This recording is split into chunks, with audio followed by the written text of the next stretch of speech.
This video contains a lot of foul language. Continue at your own discretion. Also, I have COVID right now. That's why my voice is like this. So that's that. Hey guys, welcome back to the channel. I'm Mina, and today I'll be doing a story time of when my parents locked me, my younger sister, and one of my sister-in-laws in an apartment for 2 weeks. Yep, I said it. So if you're interested in hearing what happened and what went down, then stick around. Let me give you guys a quick backstory before I actually get into what happened. This is when we went back home to Nairobi, Kenya. If you have no idea where the hell that is, go ahead and look it up on Google. Google is free. I'll wait. Okay, welcome back. We missed you. So my mom took us back home for 2 reasons. The first one was that she wanted us to get married. And the second reason was for Dakhan Alis. And if you don't know what Dakhan Alis is, I'm gonna go ahead and insert it right here. Okay, so now that you know what that is, we can continue with the story. That's why we went there. And a quick backstory, my dad never came to the United States with us. He was born in Somalia, but he's been in Nairobi for the longest time ever. He's also a sheikh, which is like a priest. That's the best way I describe it. And he was a very strict one at that, and he expected us to be like fully covered at all times, and obviously, you know, follow all the rules in the religion that included hanging out with guys or playing games with guys or anything of that sort. I'm not talking about like one-on-one and intimate stuff. I'm just talking about like a group of girls and a group of guys hanging out. That's a no-no. Okay? No, you're gonna go to hell if you do that. He was against all of that. So when we first went there, me and my little sister were staying with one of my sister-in-laws and my cousin. Don't try to ask me how this whole family tree works. I can try to explain it to you, but you're gonna get confused and just exit out of my story, and I don't want that. But I'll just try to simplify it for you so you guys can understand the story better. My first cousin's daughter, her oldest daughter, was married to my brother. That's all you guys have to know. Period. That's it. Okay, you guys are good for it. So we were staying with my cousin and my sister-in-law, who was also the daughter of my cousin. I think it's really complicated. I'm so sorry, guys. But anyway, first of all, this is one of the reasons I actually, you know, eventually cut off my younger sister. She was a kiss ass, and she always took that girl's side, our sister-in-law's side. So we were staying with them for a few months, right? Because I was there in Kenya for a whole year and a half. But my younger sister, she's still there to this day with 2 kids. Yeah. Yeah, I was blessed to escape that hellhole. God bless me. So we were staying with them for a few months. So my mom and dad were staying at an apartment that was rented by his rich sister, and she basically, like, you know, let them stay there, and they didn't know anything about us, and we were just like, you know, having fun. And I was like, oh my gosh, this is actually very fun. My sister-in-law's mom, aka my cousin, could care less about what we did, really, even though we were not like in a Western country, you know. She was very like open-minded, and she was like, you guys do whatever you want, like just don't bother me and just don't have sex, I guess. Not unprotected sex, just sex. Okay, can't do that. So we were just chilling and stuff, and I guess I kind of took like the whole, you know, us having that kind of freedom for granted. And my dad came over like twice to that house to check up on us, and he did not like what he saw, to say the least. He saw his girls and my sister-in-law and other girls from the neighborhood, even older women who had kids, playing games. And we were all playing games with, like, you know, the guys from the same neighborhood. And there were like 7 guys or 6 guys, I think, and 5 of them were my cousin, first cousin, and one of them I will end up marrying in the future, which, you know, I won't talk about right now. And when my dad witnessed that, to say that his blood pressure went up to 200 would be an understatement.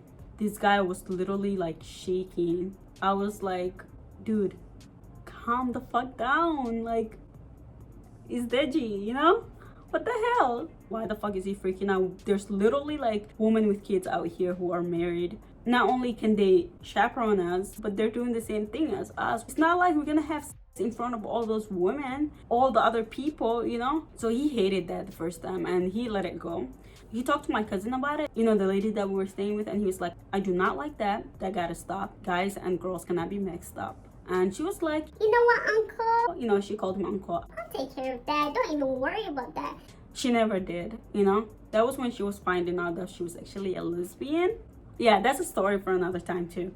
So she was so in love with her new lover, and she couldn't really worry about teenagers who aren't doing any harm, who are just trying to have fun and hang out with, the neighbor girls and guys and just play games. We were literally just playing games. Like, I don't understand. It wasn't even like one girl and one guy were like left alone to play games together.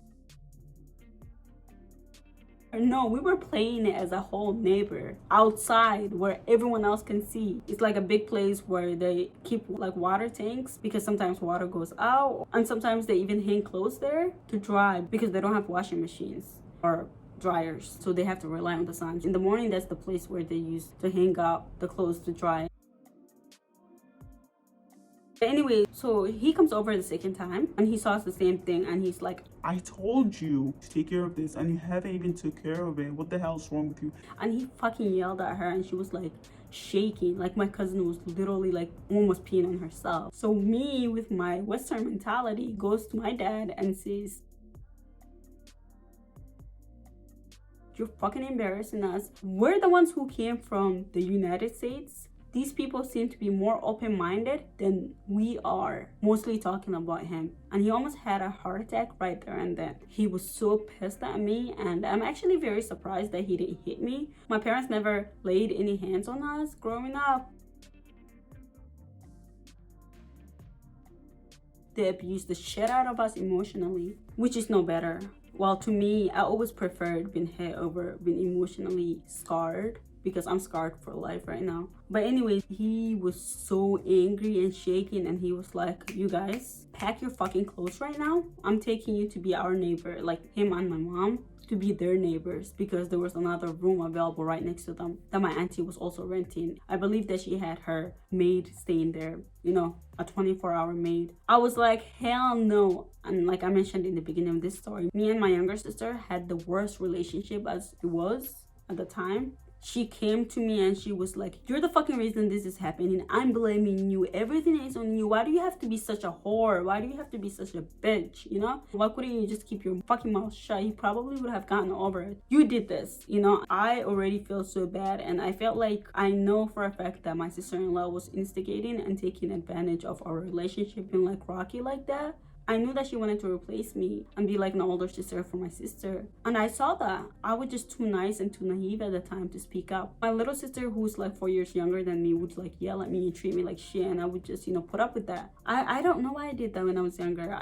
That's why I'm very defensive now and have big ass wall. But anyway, after she got all of the anger out of her system, we had to pack our clothes, and I was praying for a little while that he would have forgotten about it. They sent a taxi over, and we get our luggages, and then we head over to where they were staying at, which was only like a 10-minute drive, I think, but it was like 40-minute walk. And you mostly walk back home. You only take taxis if you're going to a very, very far place, which is like 1 hour drive, or if you have luggages, for instance. He probably would have made us walk if he didn't have any clothes with us.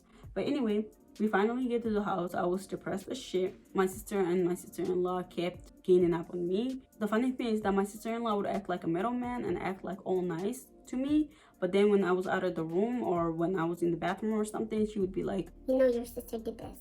Like just try to brainwash my sister against me, in any way that she could. She's a horrible human being. I mean, I know sister-in-laws are not the best people out there, but she was like in a whole nother level of evilness. Hey guys, it's editing me here again with my scratchy ass voice, but I was just gonna say that I don't even know why she even came with us in the first place. She literally had the choice to not come with us. I know from the bottom of my heart the only reason that she even came with us was because she wanted to be in between me and my sister. She's not our sibling, so I don't know why she was there. You tell me. So the apartment had 2 bedrooms, a master bedroom and our tiny bedroom where me and my sister-in-law and my sister had to be in. It had 1 bathroom and a living room, obviously. So my dad would come from the other apartment, which is literally divided by 1 wall, and he would come into our apartment to check up on us every morning. We had TV, we could watch shows and stuff like that. We couldn't miss prayers, including, the early prayers in the morning.